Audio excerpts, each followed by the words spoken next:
My field, industrial organizational psychology, has been influenced by a lot of people that are engineers, people that are different areas of psychology. One of the influential couples in our field were Frank and Lillian Gilbreth.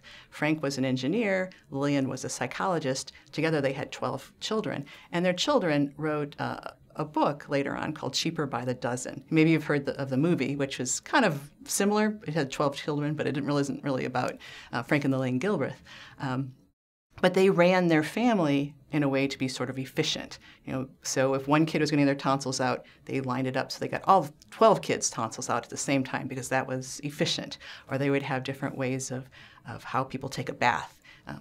Frank Gilbreth is an engineer. He tried to find the fastest way you could take a bath. Where do you lather up and how do you rinse off and how quickly you do things. And that's one part that's influenced our field, how to do things efficiently. There's a whole other part of our field that is like how to make things work well, how groups work together, how attitudes influence each other. So it's not just that efficiency isn't always the main goal, it's sort of what is effective. And sometimes doing things the shortest, most direct route isn't always the best answer because people are people and they have attitudes and opinions. But the Gilbreths provided a lot of interesting anecdotes as they tried to apply scientific management to their family.